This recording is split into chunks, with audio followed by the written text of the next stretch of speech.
Hi team, and welcome back to our Introduction to Canadian History Anchor Fact series of printables and mini lessons. So we now know that Canada became a Dominion on July 1st, 1867, and we know that Canadians fought in World War I as part of the British Empire. As most people know, Canadians also fought in World War II and are highly respected in Europe for the contribution they made to save Europe from Nazi Germany.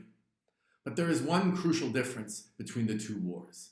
In World War II, Canada had a choice about participating. It could have said no. It could have said that it did not want to be involved in a European war. How is that possible? A dominion has to do what its mother country says in terms of foreign policy. It has to do what its mother country says when it decides how to act towards the people and governments of other countries. But every step of Canada's history towards full independence is the story of rewards for loyalty. And that's what happened after World War I. Canadians were rewarded for their loyalty by the British monarchy, by the passing of another law, which is called the Statute of Westminster. As always, we encounter important vocabulary words when studying history. What is a statute? It sounds a lot like a statue, but you've got to say the second T. Statute. A statute is just another word for a law passed by a government, in this case, the British government. The Statute of Westminster is a special kind of law, however. It's an example of a law where a government agrees to stop doing something. It's an example of a law where a government takes away its own power. That's quite rare. Americans are quite familiar with this idea. The American Bill of Rights does that too. It says that the government may not do certain things, such as take away free speech. The Statute of Westminster did something similar. It took away the power of the British government to decide the foreign policy of its dominions. So when World War II started, because Germany attacked its neighbors yet again, and the British Empire responded by declaring war on Germany, there was now a question. The question was, would Canada join or not? It was not automatic, but the answer was obvious. Think of it like this. Would you help your mom or dad if they were being hurt by a criminal? Of course you would if you could. Britain is the mother country, as we say, of Canada. It's like a parent to Canada. So when it came under attack, and Canada was able to decide for itself as an independent country, of course, it decided to help. But it had to do it in a way that showed its independence. So when Britain declared war on Germany, Canada did not immediately do the same thing. This showed that Canadians would make up their own minds. Canada waited a full week before declaring war on Germany as well. That's just a symbol, a way of showing the meaning of something. That 1 week is a symbol of Canadian independence.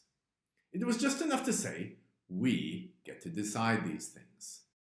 But there was never really any doubt. Again, Canada rallied to defend Britain, and again, Canada, even though it is a small country in terms of population, made a big contribution. Many people have heard of D-Day. On June 6, 1944, the north of France, called Normandy, was invaded by a massive force of American, British, and Canadian troops. Over 5,000 Canadian troops gave their lives that very day to save Europe. And Canadians commemorate Remembrance Day on November 11th every year to remember them and the soldiers of other wars Canadians fought in. The symbol of Remembrance Day is a red poppy. The reason is given in a famous poem called In Flanders Fields by John McCrae, which begins, In Flanders fields the poppies blow, between the crosses, row on row.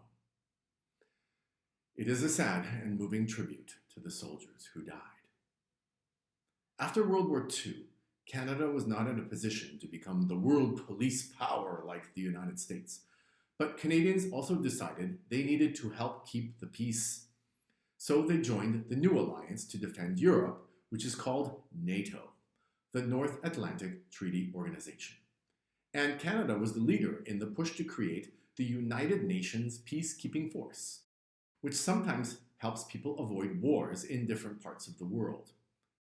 In a straightforward way, however, World War II marks the end of the British Empire. Britain would soon give up control of India and its colonies in Africa. Another thing that the Statute of Westminster did is it created something called a Commonwealth of Nations, a voluntary alliance of former members of the British Empire.